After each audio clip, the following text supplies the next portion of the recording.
देखो गाइस, जब भी कोई टीचर टेंस पढ़ाता है तो वो सबसे पहले सिंपल सेंटेंस बताता है, फिर इसके बाद में नेगेटिव सेंटेंस और इंट्रोगेटिव सेंटेंस। तो गाइस अक्सर ये चीज़ बहुत ही ज़्यादा बोरिंग लगती है, बहुत बड़े चैप्टर्स भी हो जाते हैं, लेकिन कैसा रहेगा अगर नेगेटिव सेंटेंसेस को पढ़ना ही ना पड़े, यानी कि नॉट का यूज करना आ जाए आपको और नेगेटिव सेंटेंस को पढ़ना ही ना पड़े। तो गाइस बहुत ही अच्छा रहेगा। तो आज के इस वीडियो को अगर आपने पूरा देख लिया तो फिर आपको कभी भी नेगेटिव सेंटेंस को पढ़ने की ज़रूरत नहीं पड़ेगी। चलिए गाइस शुरू करते हैं। तो देखो सबसे पहले हम लोग देख लेते हैं नॉट के यूज की डेफिनीशन।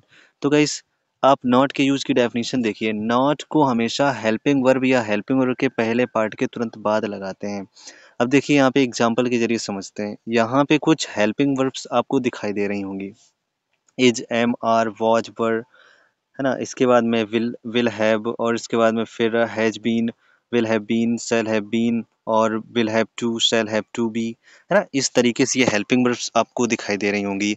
अब क्या आप लोगों को पता है कि नॉट का यूज कैसे किया जाता है? देखो नॉट का यूज हमेशा हेल्पिंग वर्ब के तुरंत बाद किया जाता है, और अगर हेल्पिंग वर्ब के दो या फिर तीन पार्ट हो तो नॉट को हमेशा पहले पार्ट के तुरंत बाद लगाया जाता है। नहीं समझे? अभी एग्जांपल के जरिए समझिए। देखिए ये एक पार्ट है ना इन हेल्पिंग वर्ड्स का, तो इनके तुरंत बाद नॉट लगा देंगे।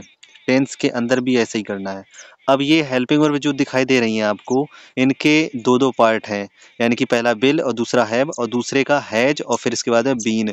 तो इनके दोनों के बीच में नॉट लगाया जाएगा, यानी कि पहले पार्ट के। अब यहाँ पे देखो इन दोनों हेल्पिंग वर्ब्स के तीन तीन पार्ट हैं, तो नॉट को कहाँ पे लगाएंगे? पहले पार्ट के तुरंत बाद। ये देखो इस तरीके से। ऐसा ही टेंस के अंदर भी करना है। अब यहाँ पे देखो ये चार पार्ट दिखाई दे रहे हैं हेल्पिंग वर्ब के। Will have to be, shall have to be. तो इसमें जब नॉट को लगाना होगा तो इसमें पहले पार्ट के तुरंत बाद ही नॉट को लगाना होगा, यानी कि विल या शैल के बाद। एग्जाम्पल के जरिए देखो।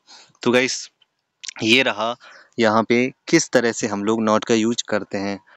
तो आइए अब देखते हैं इसी नॉट के यूज को सेंटेंसेस के अंदर यूज करके।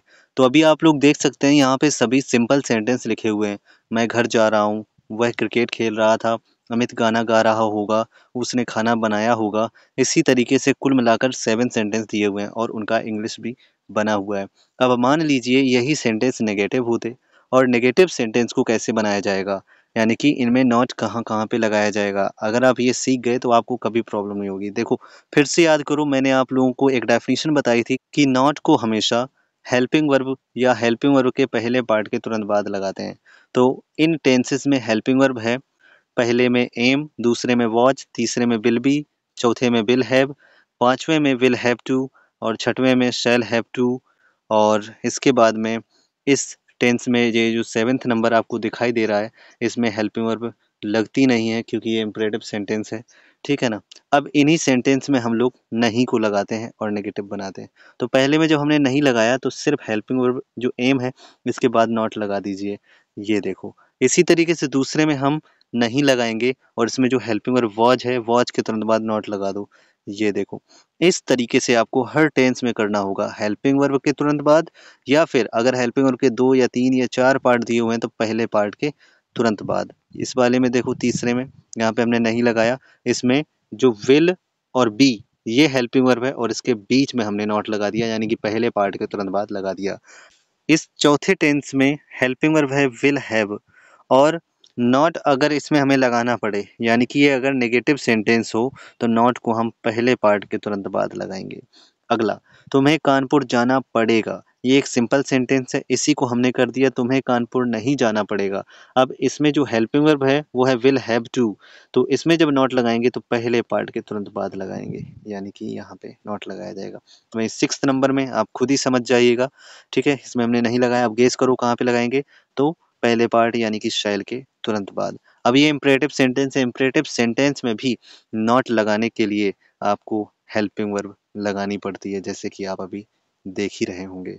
तो गाइस अब आगे बढ़ते हैं और इसका नेक्स्ट रूल देखते हैं। यदि सेंटेंस इंट्रोगेटिव हो तो हेल्पिंग वर्ब या हेल्पिंग वर्ब का पहला पार्ट सबसे पहले लगाते हैं, लेकिन नॉट अपनी जगह पर ही रहता है। आइए देख लेते हैं किस प्रकार।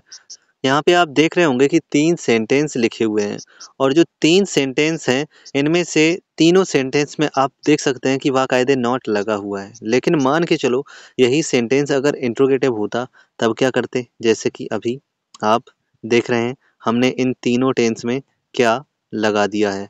अब इन तीनों टेंस में क्या लग गया यानी कि इंट्रोगेटिव हो गए। अच्छा, एक और तरीका होता है इंट्रोगेटिव का, उसमें टाइप 2 होता है, इंट्रोगेटिव टाइप 2 होता है। लेकिन फिलहाल हम इंट्रोगेटिव टाइप 1 ही बता रहे हैं क्योंकि इंट्रोगेटिव टाइप 2 के बारे में यानी कि जिस तरीके से मैं नॉट का यूज पढ़ा रहा हूँ बिल्कुल इसी तरीके से मैं आपको WH फैमिली भी बताऊंगा।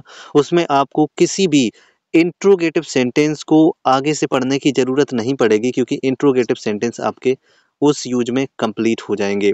तो आइए देखते हैं इसमें क्या करना है। कुछ नहीं करना है, सिर्फ आप यहाँ से जो हेल्पिंग वर्ब है उसको सबसे आगे लगा देंगे इस जगह पे। ये देखो इस तरीके से।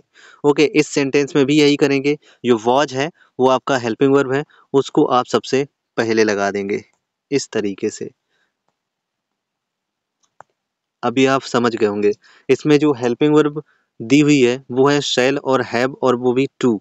ठीक है ना, शैल हैव टू। लेकिन हेल्पिंग वर्ब का सिर्फ पहला पार्ट जो होगा वो कहाँ पे लगा दिया जाएगा? सबसे पहले लगा दिया जाएगा, यानी कि यहाँ पे। तो ये हमने लगा दिया, शैल आई, है ना, not have to do this work. और इस तरीके से आप देख चुके हैं कि नॉट का यूज कैसे करते हैं। अब आपको आगे से कभी भी नेगेटिव सेंटेंसेस को पढ़ने की ज़रूरत नहीं पड़ेगी क्योंकि मैंने आपको बता दिया है कि नॉट को कहाँ पे लगाना होता है। ठीक है, यही हर टेंस में करना होता है, आपको परेशान होने की कोई ज़रूरत नहीं है। मिलते हैं नेक्स्ट वीडियो में, तब तक के लिए बाय, टेक केयर।